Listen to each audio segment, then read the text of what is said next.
All right, all right. Let us begin. Ask questions of any kind, my friends.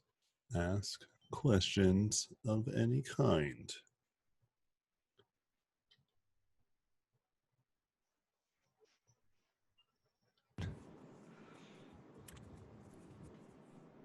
I hear somebody's about to say something.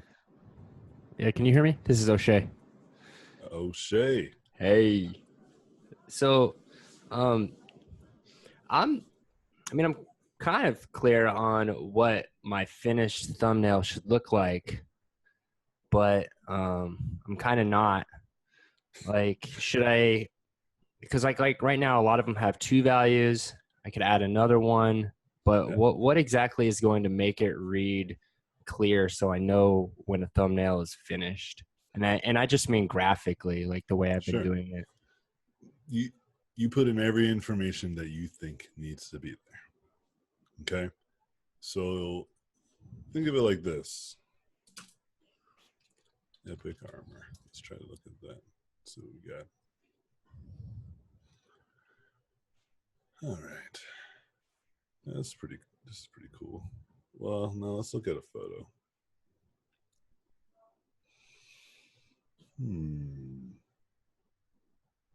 Why don't we look at this Batman armor? It's pretty cool.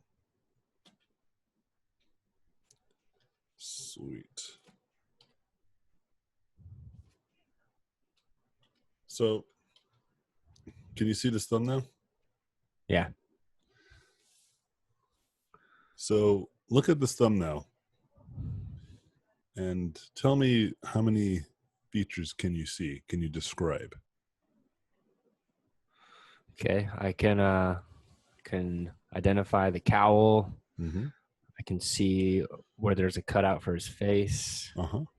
I can see the little underwear part. Yep. Um, I can kind of make out the shape of the blades on his forearms. Yep. And there's really I can see maybe I don't know three values. Sure. And can you tell like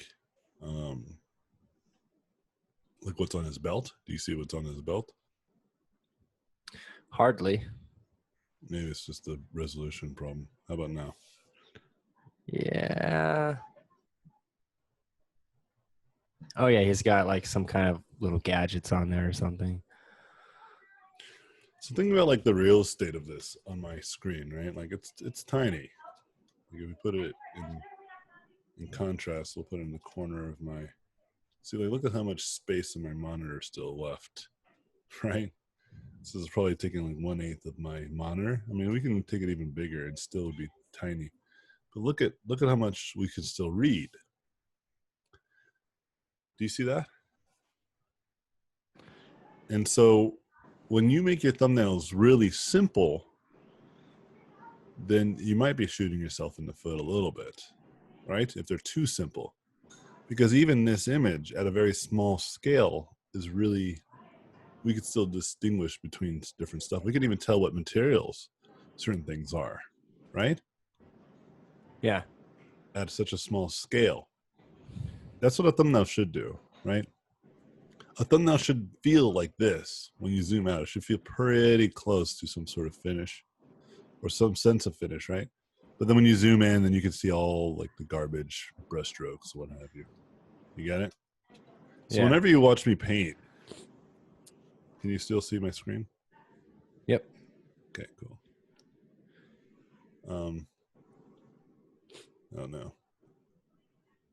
Yeah, I can't do full screen because it does that. So you just have to bear with me. Whenever you see me paint, people don't recognize this because they focus on just the thing that I'm painting actually. But like how big is my image? Oh yeah, it's pretty small on your screen. Right? There. Like you don't notice it unless I brought it up. Most people don't. And if you go and watch a lot of me painting, you'll see that I zoom out a lot of times. Okay? And when I talk about like really painting and figuring out your thumbnails, this is kind of really the point I'm making, you know? because if you can like distinguish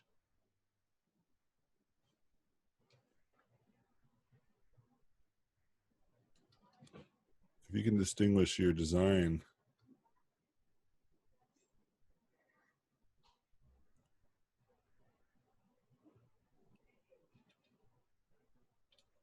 early on,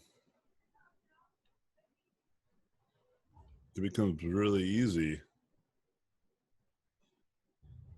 to have more readable thumbnails. You know what I mean? Right. I feel like I should add some sort of extra element, a little bit of lighting information or something. I feel like they're Yeah, well, my advice is that I think people, unless you're really good with lighting or painting forms, you should actually leave it out. Wait till later, right? But you can at least do something like this. Watch what I'm about to do. Where you add like secondary details, right? Like patterns of the outfits that the character is wearing. You see what I'm doing there? yeah. But if you're really good at lighting too, then you can totally just jump right into lighting, like I do. But I generally encourage people to just hold off until they master at least this one process. Okay. Yeah, but that's a good question. Hopefully that was helpful. Yeah, I think so. Thank you. Yeah, like always think of it like, can someone be able to tell what I drew from like several meters away? Make sense? Yeah, totally. Because when you look up at it close, it has even more impact. Okay, because you've made it so powerful even from afar.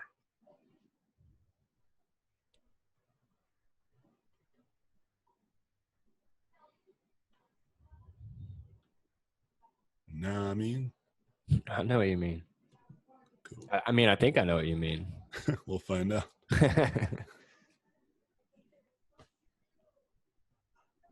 Cool. Any other questions? Hey, Anthony. Yeah, go for it. Last class you were talking about generic design. Uh-huh. So what's the process when somebody asks you for generic design like Call of Duty or something like that? What is the creative process? Well, I've never worked on a Call of Duty or anything like that, right? And I don't think many artists do, because some of those generic stuff, like especially like World War stuff, modern warfare types things, can just be Googled. You know what I mean? All right. Yes. And I think that's something to be very cautious of. I always tell my students, like, I want you to draw whatever you like, but don't be shocked that people don't hire you to paint your, realistic soldiers. Because there's already kind of an ungodly amount of resources just for that type of imagery. Yeah, okay. So it will be useless just copy the reference in case of they ask for. Yeah, I generally say that if you're going to do something generic or more generic, then you just got to add one extra layer of flair to it that would have it have more value. That's it. Okay. And that'll make your stuff stand out. So if I was approached by, the Call of Duty crew and they were like, hey, we want to make like a new game that none have seen before. I'm like, all right, cool. And but we're going to still make them military soldiers. We're just trying to figure it out. I would like say, okay, let me think of what I can do. And I would focus mostly on like maybe the personality, like the actual character personalities, Yeah. I think that would do well. And then so I'd focus on like, giving them really interesting props and designs, So Yeah. that way there's a little bit more appeal. Also, how do you know what you should study? there's a lot of things we don't know and we should work on. Mm-hmm. But how do you know which one do you put more interest? You have to play it by what you think your weaknesses are, and the ones that are most immediate, and just pick one and just get started. So, like, if I was to, hold on just a second. Hey, close the door, please.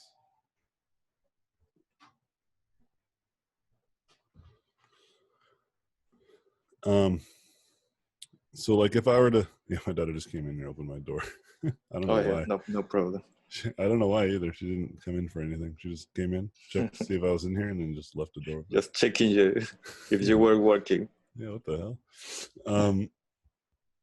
And so, so if you're working on something, right? And let's say, oh, I'm about to sneeze. Oh wait, no, it left me. Let's say you're working on something and you're just like, man, I really feel that my texture brush uses is just really hard. Like I have a hard time managing my texture when I paint. You know? Yes. Then I would focus on that. I would just like make exercises that would try to help me get better at that. And then as I would do that, I was like, well, you know, maybe my anatomy is just like really bad. You know? I've been trying to learn some anatomy, but the more I try it, the more I could spend my whole life trying to learn anatomy and don't go to the next steps or other stuffs. Just get caught with anatomy. So how do you know which, if you're okay or you can jump to other stuff or you're keeping on that? I just I don't know how else to explain it. Like I'll just do it until I feel I'm good.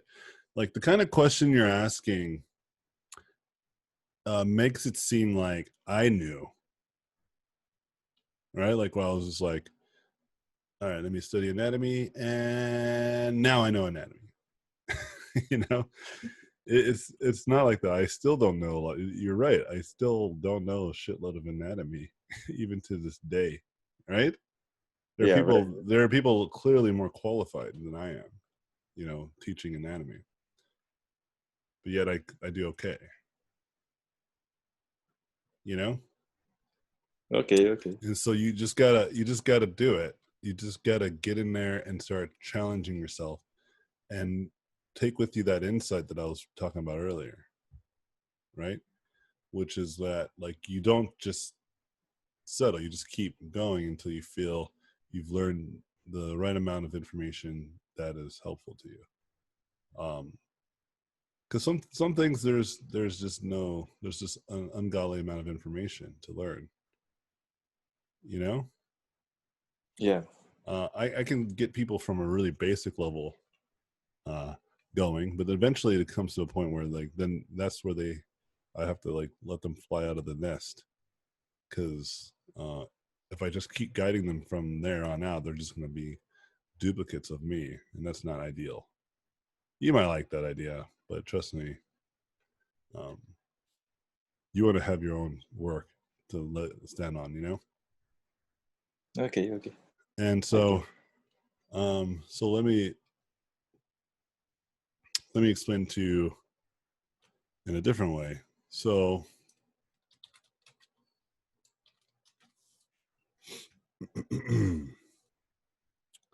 so Unity has a user manual. Okay. Yeah.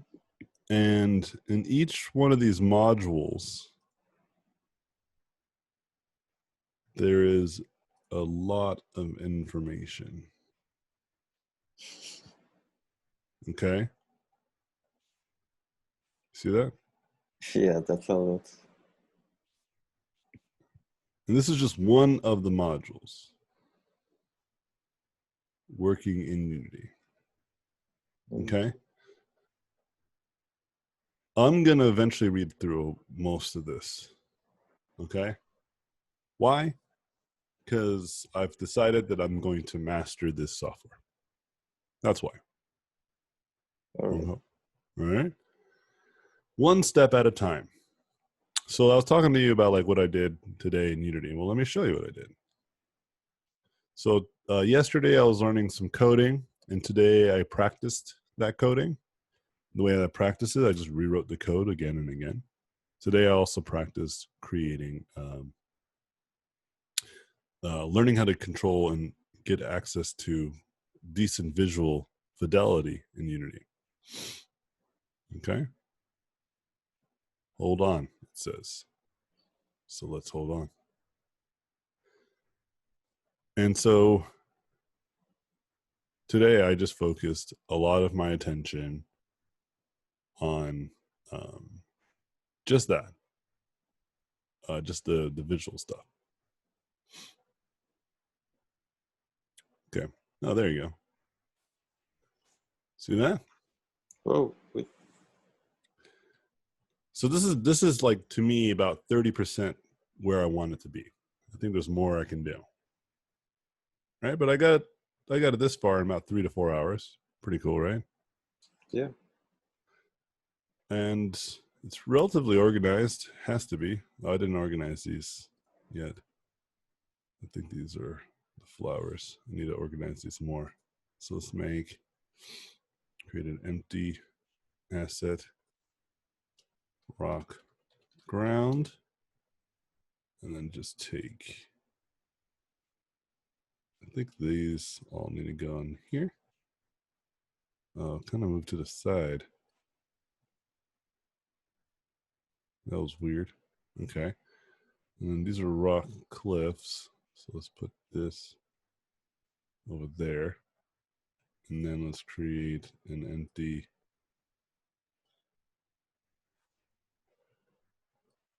and call this flowers. We'll just grab all these and put it in there. Weird. It like slowly shifts it. It's a weird bug. It's fine. It's not that off. Oh yeah, let's make another one. And we'll call it cliffs. Yeah. Organization, friends. Especially when you work in 3D. Like, if you don't organize your shit, you get lost real fast. Okay? All right. Okay. Oh, look at this. What is this piece? That's a rock, huh? Okay. So this will go into the cliffs. Got it. So we got my flower too. Let's take this, put this in there. Okay. So then we got my character, the ground plane, and then directional light in the camera. Yeah, so if you look, it's all fake. It's just kind of like this fake scene, and we see like we're out in like the middle of some town, you know. But I only use that for the lighting, right? This is all I cared about though. Like I knew that it was going to be like this top-down game, right? So all I focused on was framing, right? And let me turn on the post effects. Turn them off, I mean, so you can see the difference. So that's what it looks like without them, right? Pretty dull. But then I put some post effects and I learned how to do all that all today. If you look, if you play the game, you can't tell because the character is so small, but they're animated. They're idle right now. You know? Okay. But I think I showed you guys last week that I was doing some code and I was able to do some fun stuff, right? I was able to learn all that stuff in Unity as well. So let's go ahead and save because I did make some changes that I prefer. So then yesterday, I made a project, and all I did in this project was just code, and I recoded this code like 7 times. Not because I did it wrong. Oh yeah, see, I was learning some animation and stuff too. Not because I did something wrong, but because I wanted to memorize it. Right? Right. See this? I got this little cube moving. But look what I did. I mapped one of the moving forward and backwards to this character animating. See how he's animating? Yeah. That's really important because if I just put him on this, right? If I put him,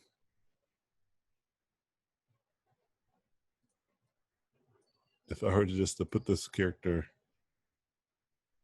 on this, then he moves with it, right? Whee! You know, then I have this moving character. But I only have those two animations. So it's just to play around with it. And I have these trigger events. I was testing out trigger events, like if something were to happen. If you go to console, there should be stuff being said when I hit those trigger events. Actually, I think I might have turned them off. Oh no, we're looking at the very top. That's right. Yeah, see, this works. Meaning that the trigger event works. And let's look at the code. Right? See this? I know how all this works. Oh, yes. Looks really complicated. It's going to get even more complicated with the references come in. And so, but it isn't. It's actually pretty simple. Like I understand exactly what's going on. Okay. It's just that you got to learn the language, right? So once I've learned the language, then I was able to do stuff. That's pretty cool. And there's a few more things that I need to test. But once I've tested that, then I will be in the green. Meaning that I will feel incredibly comfortable making almost any kind of game. Almost any kind, not all kinds. You understand me? Yeah, I get the point. Yes. And so what did I do? Did I just say, well, I don't know what else to learn, man, or where to start? No, I just like, okay, I need to make this move a certain way. How do I do that? Right? And I just looked it up and I did that. And I trust me, guys, I approached art the same way. You got to, once you realize that art is nothing fancy, you know, like it's nothing like unique when it comes to learning, right? Like it's just like any other kind of skill that you can learn, then it really opens it up so much faster. Because then you stop being caught up in this idea of like where to start. You just start knowing that that's the best alternative. Because all other alternatives just doing nothing, right? So you put yourself then through challenges, and then you realize what your weaknesses are. Absolutely. Like a test, right? You just test yourself, right? Remember the hypothesis stuff that I was talking about earlier, like the science related? Yeah, right. Like it's the same idea. Like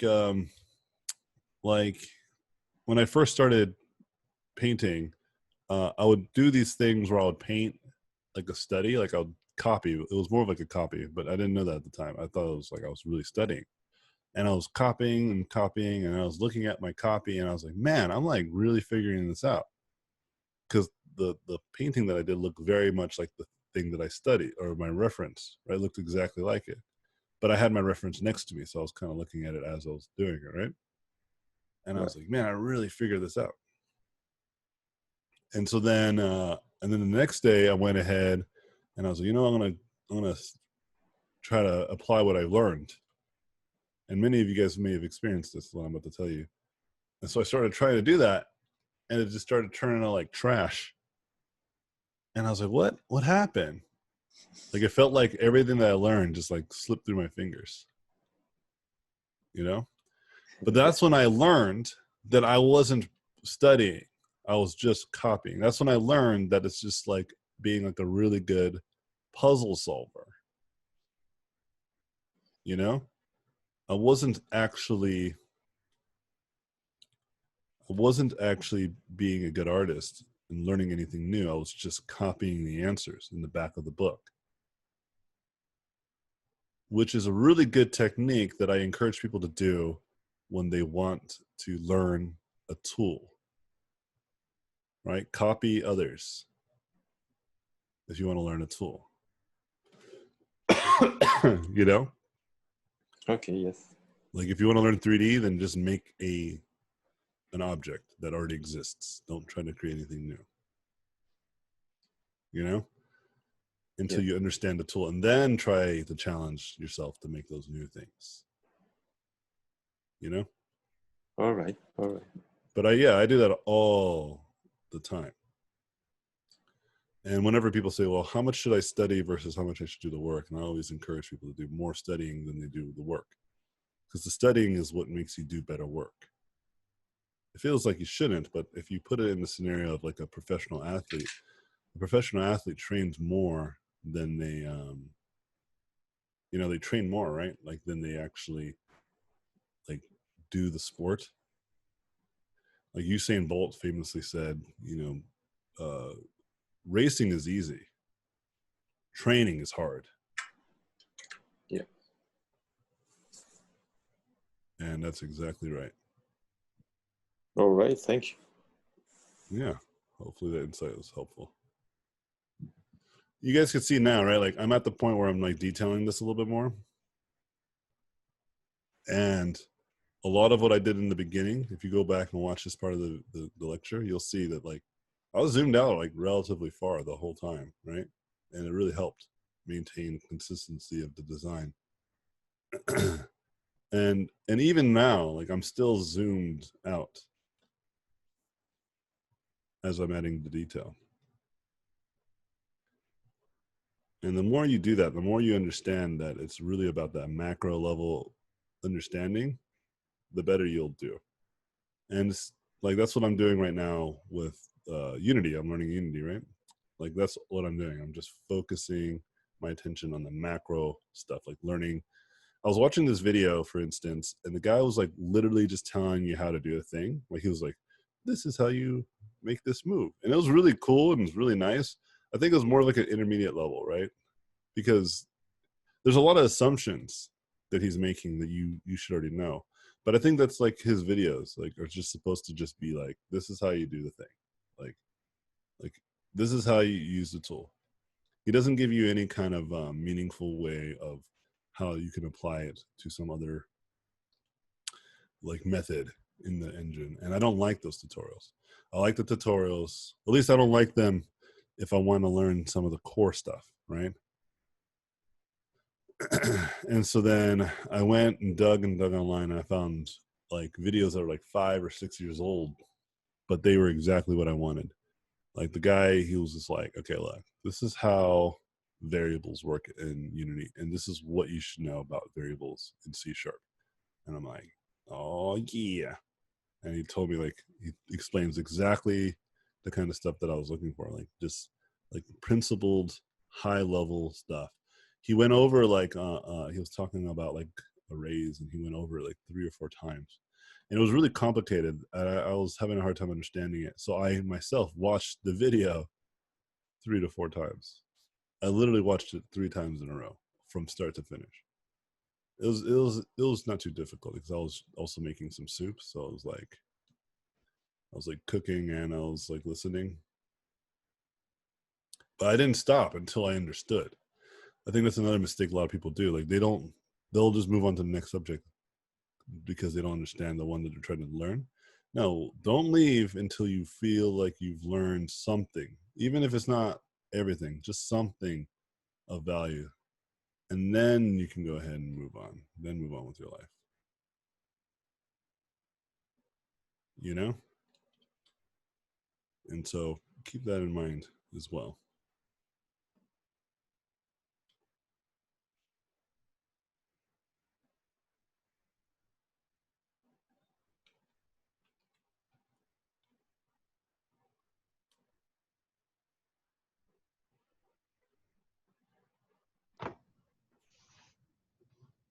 Yes?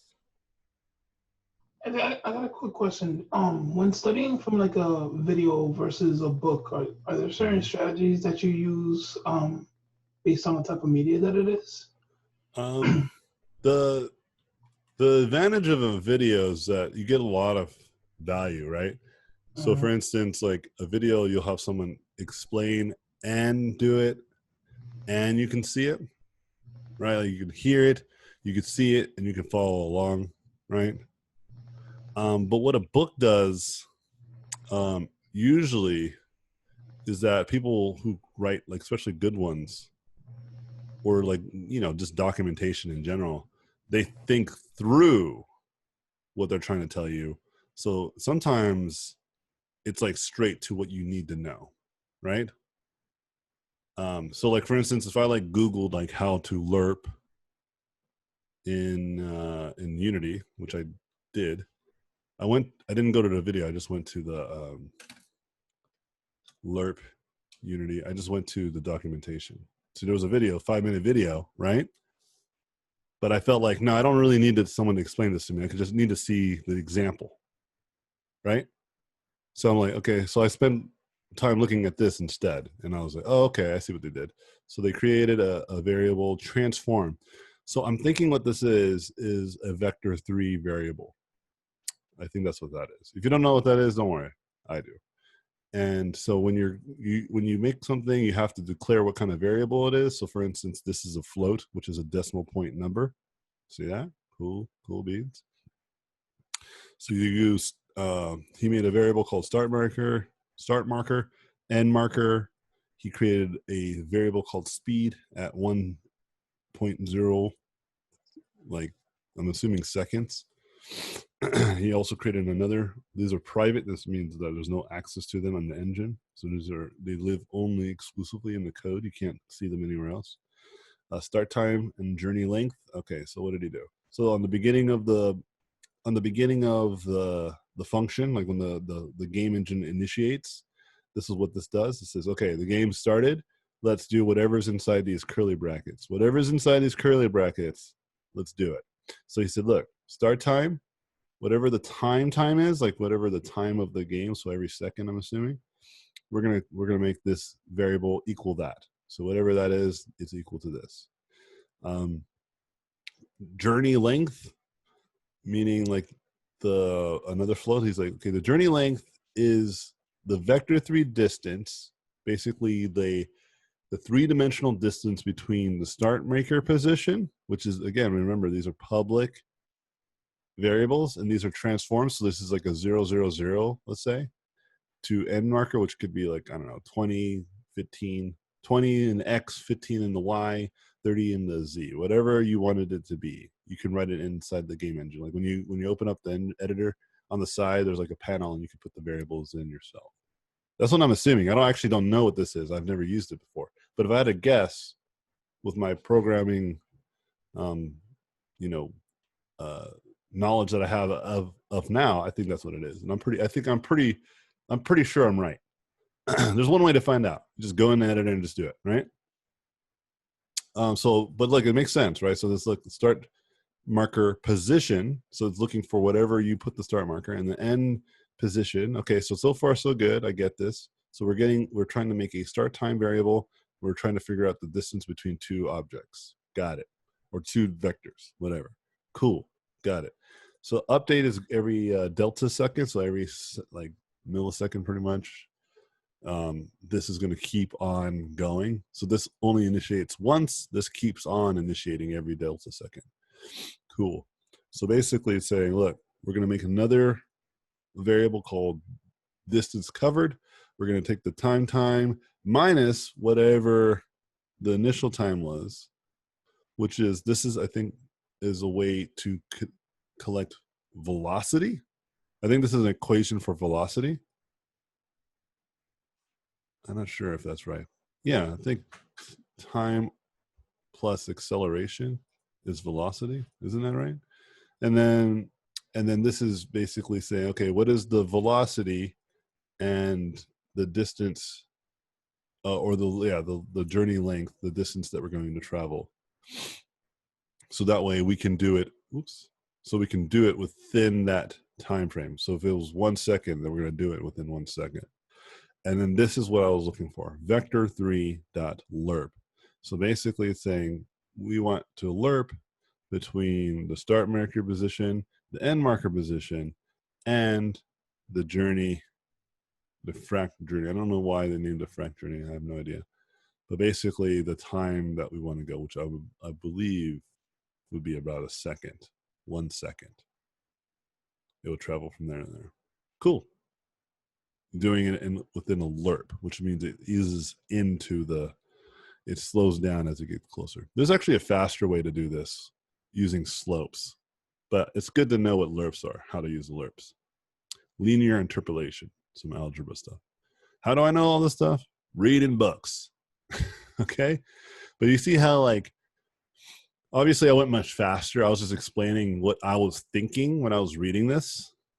Okay? So you can see, and I'm using like programming because this is the most recent thing that I'm like studying. Okay? So you can see it live, what it feels like to think this way. All right? Oh yeah, look, and here's like what it tells you right now. It tells you like the float time right there, T. Cool. Position A, position B, and then the time that you want to travel in. Cool beans. That's cool with me. Right? And so in that instance, a video wasn't necessary because I already knew a lot about programming and linear interpolation and some basic linear algebra, right? That all I needed to know was how they handle that equation stuff, right? Because every language does it differently. It's the same math, it's just the writing is a little different. Like if I were to paint something in Procreate versus something in Photoshop, they just handle it differently. Does it make sense? It does. So I got a quick question based on that. So I do a little bit of programming myself, right? So cool. When I'm learning programming, I feel like there's, and I agree that this is also an art, right? There's rules and stuff that you can follow, but I almost feel like programming is more of like a linear approach where you know what the next step and you could choose. But sometimes I feel like when I'm studying art, like say I'm trying to do a material reference and I'm watching a video and I can't reproduce the same facts, depending, maybe the artist has a lot more knowledge than me, so on and so on.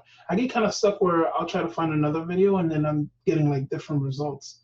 How do you attack those kind of situations? Well, it's the same. Like you're just not seeing it the same. Okay. So I was talking to somebody once about programming before I was a programmer, and I made a prediction that I found to be true. And I was explaining to them, like, when I feel like learning, like how to read the languages and the core ideas of logic and all that stuff are like the foundational tools that will allow you to create really epic algorithms and really great code that's really intelligent and highly creative. And I was arguing with a programmer about this. He's like, no, everything's pretty linear. Very much what you're saying. I was like, well, that's not true. I was like, that can't be true because Facebook runs differently than MySpace. If there was one way to make a optimal social network, then everybody would have already done it. Right? And I was like, there's a difference between YouTube and Vimeo. So clearly there's an essence of creativity there, right? And I was trying to explain to them, I was like, that's how I feel about art, right? Like art, you need to learn anatomy, perspective, material. Like you say that it's linear, but it is still very challenging. Like, do you know calculus? No, right? At like a high level? Because if you don't, then you're going to have a hard time doing deep learning AI. You get it? Versus art, it's the same thing. Do you want to do character design? Well, have you done anatomy, right? Because if you haven't done anatomy, like learned it, then you're going to have a hard time doing a really good character design. Do you see that? You see how the parallel is pretty similar? Like, you have to understand that learning calculus or trigonometry and linear algebra, which I started trying to learn, I got these books of thousands of pages. So there's clearly a lot to learn, right? means that once I understand these core programming principles that will allow my creative part of programming, my efficiency, my quality control of my own programming to make it very responsive. You know what I'm talking about, right? Like there's some games where you click a button and it's not responsive, right? It doesn't feel right. That takes skill to replicate. That's all I'm trying to say, right? That's the part that pays artists like us. It's the same thing. Anybody can draw and paint someone like a portrait if they just practice for like less than a year. You know, like they can take a couple figure drawing classes and become good portrait artists. You understand? But it takes a real skilled and talented individual, someone who's really put that time and effort into learning all these core ideas, to then mix those core ideas up in interesting and creative ways that will allow them to have these designs and ideas that people want to buy, play, watch, engage in. And so going back to your point, I'm trying to say that you need to separate, just like in programming, it's the same thing. You got to separate the mechanical disciplines that live in the skill set of that thing, like, which was in programming, it's like learning the math, learning the languages, right? Learning the frameworks, learning the API, all that. You're right. Hands down is a very clear way to learn it, right? But then being that epic programmer, the one that can, you know, get paid $300,000 a year, you need to be that clever. You need like to be like Carmack, right? The guy who made Zoom. You know, he was making like robot AI, and now he's working on Oculus API, right? That takes some real juice. And so when you're looking at materials like, and you feel like it's hard, it's because it is hard, right? It is hard to understand. Just like I would imagine, you know, calculus would be. I'm not even there. I got pre-calculus for dummies. I try to learn. I try to jump like or land on my feet running, you know, and I just like fell straight on my face. I was like, this is incredible. I don't know. I don't even know what that the very first symbol they showed me even means. So I need to get the fuck out of here. You know? Yeah. And so like imagine like you're trying to render like a fully like realized character helmet, you know, with like 3 different materials, but you don't even know how to render a sphere. It's the same thing. Do you understand?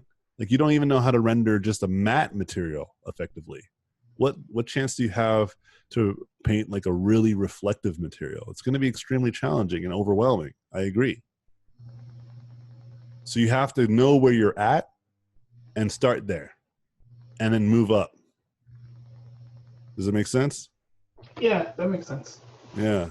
I mean, it's true for a lot of things too, man. Like if you think about sports, like if you don't know how to dribble a basketball, then you're gonna have a hard time playing basketball, right? First, you gotta learn how to dribble, then dribble while moving, then dribble with your opposite hand, right? These types of things will increase your overall experience in the game, right?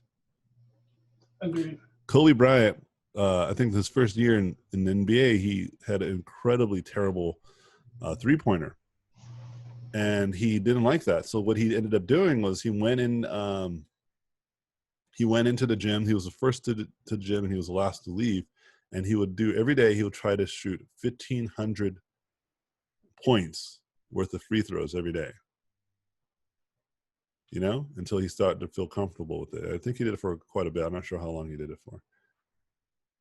But then when the season started up again, he brought his 3-point average up by like several points. You know? He got dramatically better. Shaq never did that for his free throws. Definitely not. Yeah, definitely not. Right? And so you see my point though? Like it's those fundamentals, man, like they get you, dude. And so you're right. It is hard and it's challenging, but it's the same problem. Okay? There is no real difference. When it comes to writing and copying code, I think the difference that you're referring to that makes sense to me is that you can like copy other people's code and put it into your code and nobody cares, right? There's no like copyright to codes, right? Unless it's like super like locked down. Nobody else has access to your code, you know?